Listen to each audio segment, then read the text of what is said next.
All right, does everybody understand your appointed tasks? Dan, I'm very concerned about scope creep. When did this third floor become a thing? Come on. Multi-story projects are where it's at. Who wants a first floor apartment anyway? People should be able to see this thing from miles around. Not according to the original plan.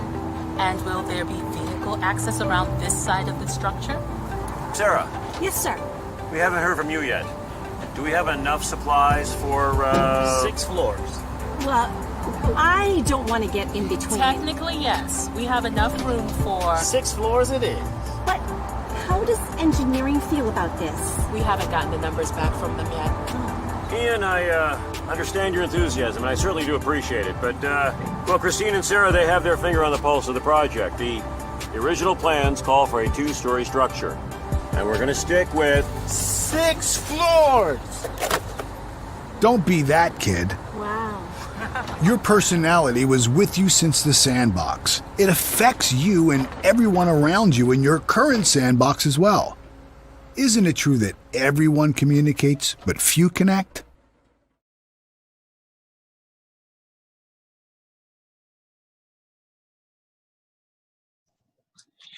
Hello, everyone. Good morning, good afternoon, or good evening, just depending on when you're getting a chance to catch these live videos.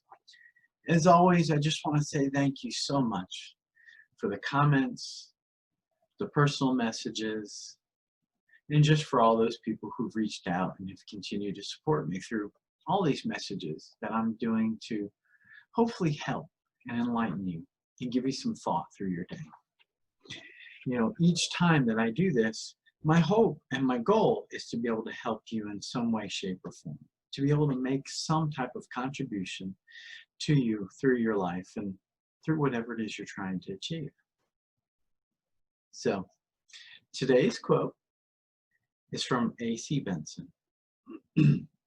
One's mind has a way of making itself up in the background, and it suddenly becomes clear what one means to do. I'll let you think on that one. Today I want to talk to you about effective ways to communicate with your team.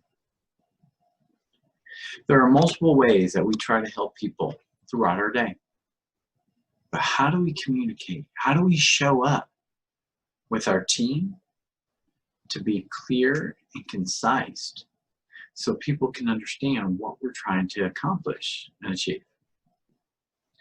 So I think I did like 16 of these, but I'm gonna keep it to probably the top 8. All right, just depends on how quickly I can get through them for you. But I want to be able to help you.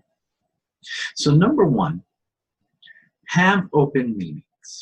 All right, it's easier to communicate your passion and how you feel to your team via an open type meeting. In this kind of forum, people will not only hear what you're saying, but they also see and feel it.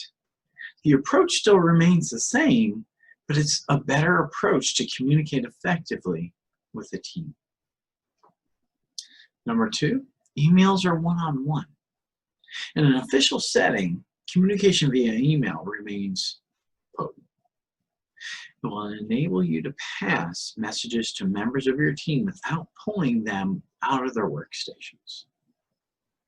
Experts have been able to prove that some people understand better when you take them aside and talk to them one-on-one. Ensure that you maintain eye contact through this.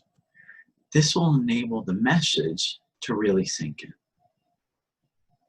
Number 3, create a receptive atmosphere. To effectively communicate with your team, you must create a receptive atmosphere.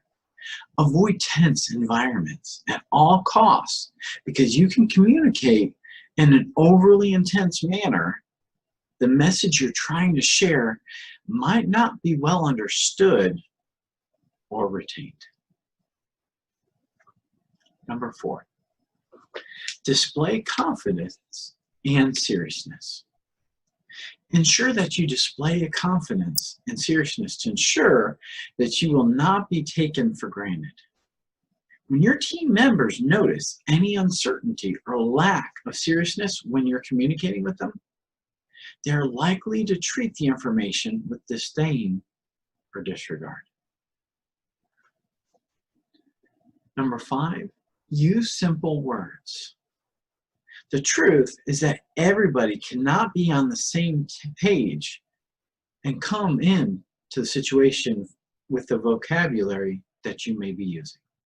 Therefore, to be effective in your communications with your team members, use words that can be easily understood. When ambiguous words are used, you can be misunderstood and or waste precious time having to explain yourself that ambiguous means large words that people may not understand. Just being real.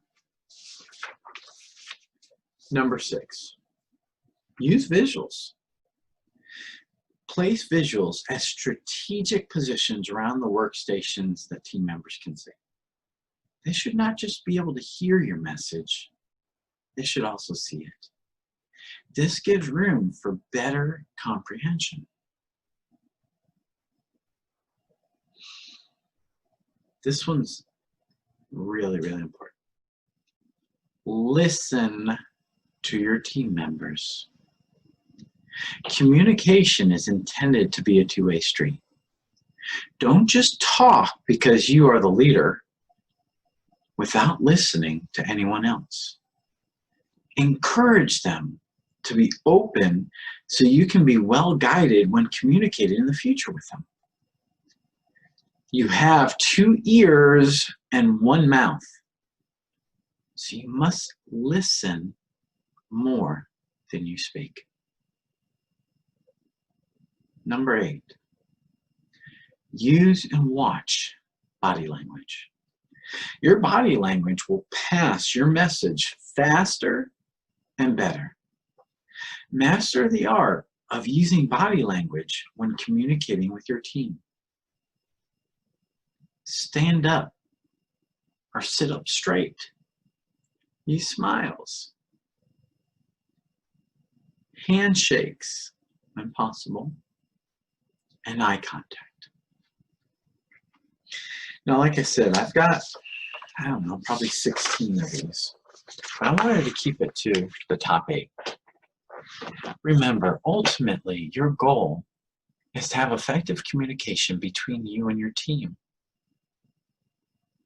You are the driving factor. You contribute just as much to the communication as they do. So use any of these points or all of them to be able to open up good communication, good dialogue with them to continue to meet and exceed those goals that you're trying to achieve. I truly hope that this helps you. I really do. Again, the more people that I can reach out to and help, the better it is. And it truly means a great deal to me. So as always, be well, be blessed, and until the next time, we'll see y'all real soon.